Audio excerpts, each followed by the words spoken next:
os pais se dirijam às escolas também. É muito fácil criticar de longe. Então, é fundamental que você faça um diagnóstico. O seu filho está desinteressado em função do quê? Às vezes, é só porque ele não vai com a cara de um professor. E a tendência do adolescente é de generalizar. Então, é muito simples para ele falar, eu não gosto da escola. Então, se você fizer um diagnóstico, você vai verificar se é uma matéria, se é um professor, ou se às vezes existem até problemas internos do próprio adolescente que estão fazendo com que ele não se interesse pelos estudos. Maria Dulce, você acha que as escolas estão preparadas para fazer com os pais esse diagnóstico? Algumas sim. E por isso é que eu acho que nós temos que criar, eu acho que em outros estados do Brasil isso já acontece, que criar uma mentalidade em Goiás de que os pais vão à escola, conheçam a escola, questionem a escola, aprendam a conversar com os educadores para de fato saber se a educação que se passa na escola que ele escolheu para o filho está adequada às exigências da própria família. Bom, então a gente vai ver agora um desses problemas, a preguiça de ir para a escola, que muitas vezes preocupa até os próprios jovens. Você tem preguiça de ir na escola? Tem, por causa dos professores, são muito enjoados, assim, irritantes. Aí, se fosse só por causa das matérias, sim, nunca faltaria aula, mas os professores são tão enjoados que não compensa entrar no colégio. O que fazer quando essa preguiça bate na gente? O que eu tenho que fazer para encontrar motivação para estudar mais? E aí, Virgínia, como é que se resolve esse problema? Falta de motivação, preguiça? Olha, de repente o problema não é só seu, né? Quando você se pergunta assim, o que eu devo fazer? Eu fico querendo dividir um pouquinho a responsabilidade. Eu acho que nós devemos perguntar o que nós, educadores, devemos fazer.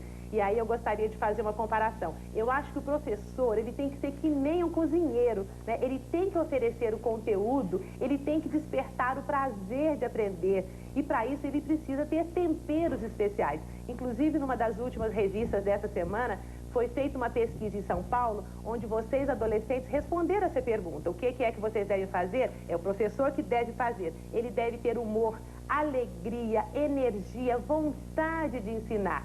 Ele deve despertar a fome, o desejo. E com certeza, se você fosse convidado para comer uma comidinha gostosa, tenho certeza que você não teria preguiça. Então, a sua preguiça está relacionada com o papel do professor e o papel da escola. Olha, Dulce, a escola olha isso, olha esse tempero na hora de escolher o professor, porque tem cada professor. Olha, cá para nós tem um temperinho muito ruim, né? Não, eu acho que a escola hoje, ela está começando a despertar para isso. E é óbvio que os professores mais alegres são os que fazem mais sucesso entre a garotada, porque eles falam a mesma linguagem dos meninos. E eu acho que a escola tem despertado para isso sim, tá?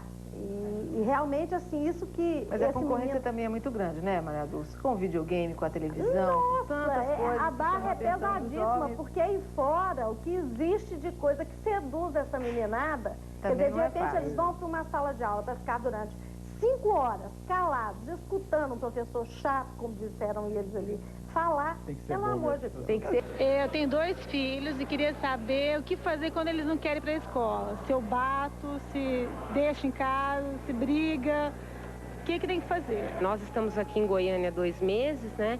E o Guilherme já trocou de escola 2 vezes em um semestre. Então eu acho que a desmotivação dele é isso, né? É o fato de estar mudando sempre e não ter um grupo de amigos. Então o que eu devo fazer?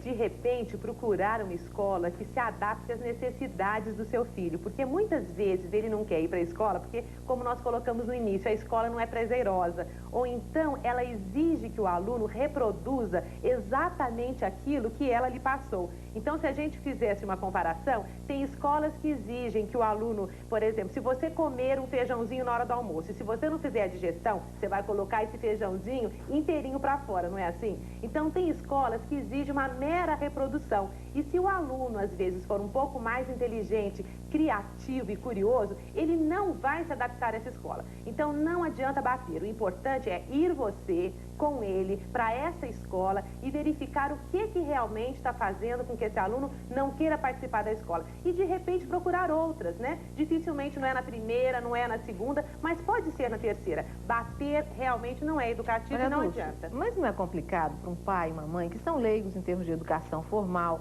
procurar uma escola, conversar, discutir processos educacionais? Não acha que é um pouco complicado, que é muita responsabilidade para os pais? Olha, eu acho que é responsabilidade, mas eu acho que ele está tratando da vida do filho dele, que nada é mais importante, não pode ser mais importante do que isso. Mas ele se sente inseguro, Nós temos que despreparado. criar uma cultura de pais que questionem. Isso. Quer dizer, vá à escola antes. Procure verificar onde é que você está matriculando seu filho.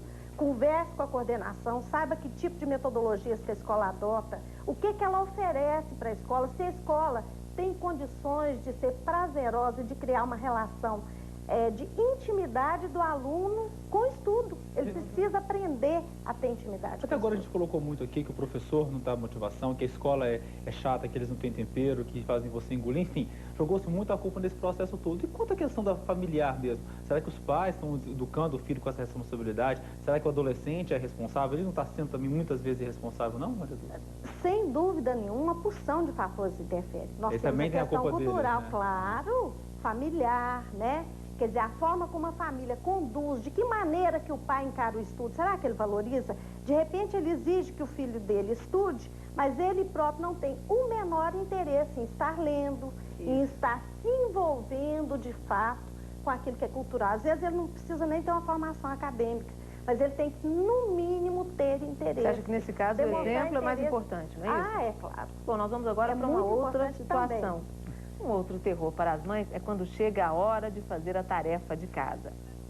Eu quero saber o que é que a gente faz para incentivar as crianças a fazer tarefa.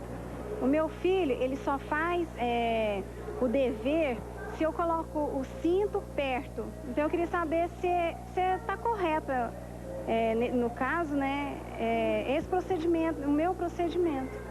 E aí, o que vocês acham dessa solução? É muito importante verificar que dever é esse, né? De repente ele não está atendendo às necessidades do aluno. Agora é fundamental para que o seu filho faça a tarefa que você escolha um local adequado, que seja arejado, que ele possa realmente até fisicamente estar envolvido com a tarefa. É fundamental também que você escolha junto com ele um horário para que ele também se encontre disponível. Você não vai colocá-lo para fazer a tarefa no horário de programa da televisão, por exemplo, que para ele também é interessante. Então, não podem existir horários concorrentes. É fundamental também que você estude com ele, que você leia em voz alta, que você escreva, que ele possa até gravar um pouquinho aquilo que ele está lendo, para que depois ele possa ouvir. Então, junto com ele, você também precisa ter aí, mãe e pai, os seus temperos e descobrir uma forma criativa dele estar absorvendo esse conteúdo. O nosso tempo está acabando, mas a gente não pode deixar de falar em como é que o próprio jovem pode se ajudar nesse processo. Muitas vezes ele não sabe estudar, não sabe como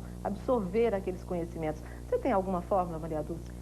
Olha, o que eu posso dizer para vocês é o seguinte: o nadador que nada com técnica, que sabe como nadar, ele chega do outro lado mais rapidamente, sem cansaço, né? E na frente de um outro que não sabe nadar, que pula na água, bate, joga água para todos os lados, às vezes não chega no final ou chega extremamente cansado.